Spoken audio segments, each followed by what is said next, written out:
semuanya, kami dari kelompok 3. Hari ini kami akan pergi ke tempat peninggalan bersejarah kolonial Belanda yang ada di Pontianak.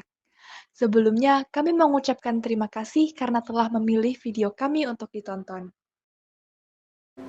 SD Negeri 14 Tamar.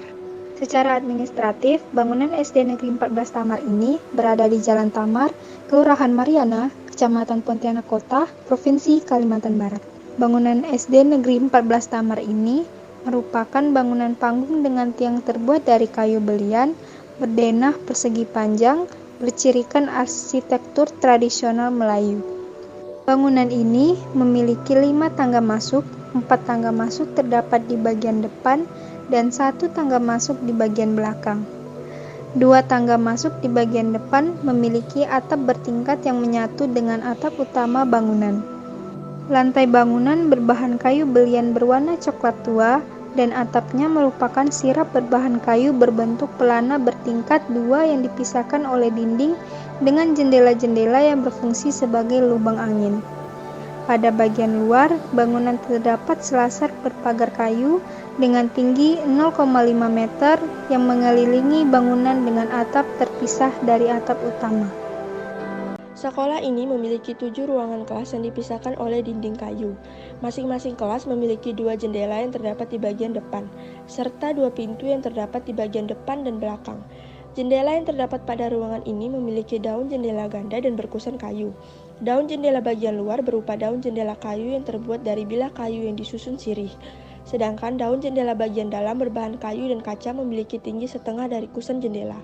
Sama dengan jendela ruangan, pintunya juga ganda berbahan kayu dan kaca. Pintu bagian luar berbahan kayu dan terdapat lubang angin yang terbuat dari bilah kayu yang disusun sirih. Sedangkan pintu bagian dalam berbahan kayu dan kaca berukuran 2/3 dari kusen pintu. Terdapat jendela berdaun tunggal berbahan kaca yang terletak di atas masing-masing jendela dan pintu.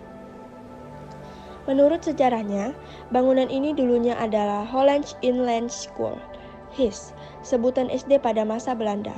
Pemerintah Hindia Belanda mendirikan HIS dengan tujuan untuk mengadakan pendidikan folk school.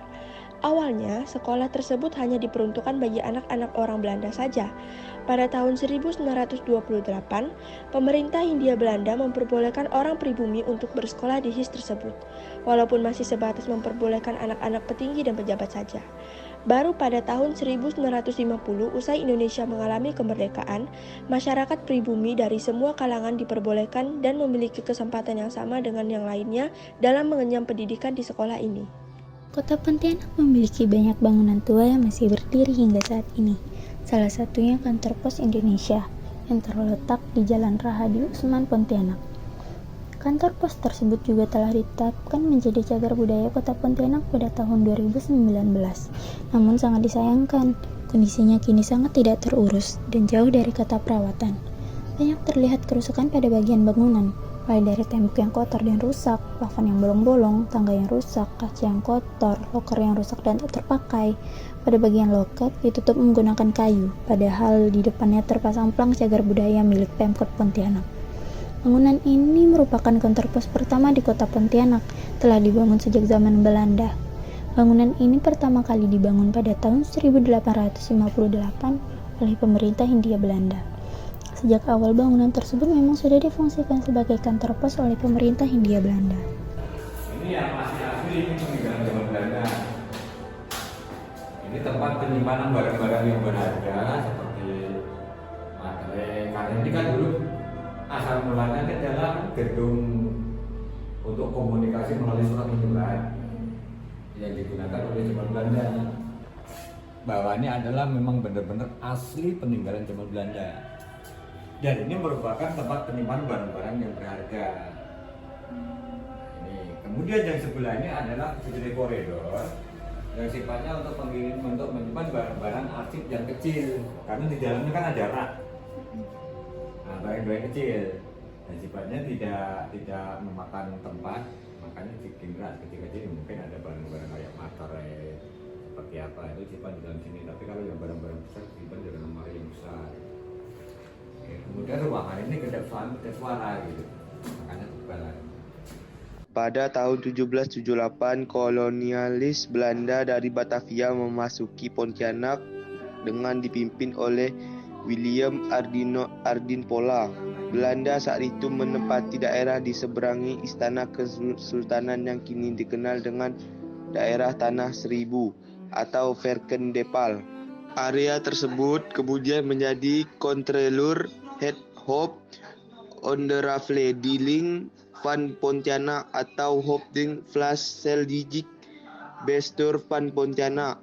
Lalu asisten residen Het Hof de Afdeling van Pontianak semacam Bupati Pontianak mendirikan Plas Seljuk Fond yang mengelola ingedom atau kekayaan pemerintah serta mengurus dana pajak. Pada masa penjajahan Jepang, Plas Seljuk Fond berganti nama menjadi Sintijou. Perjuangan kemerdekaan dan kehidupan masyarakat kota Pontianak di masa kolonial Belanda tergambar dalam relief di tembok utara lapangan Kebon Sayok. Monumen ini dibangun pada tahun 2000-an bersamaan dengan renovasi Stadion Kebon Sayok yang pada saat itu bernama Lapangan PSP.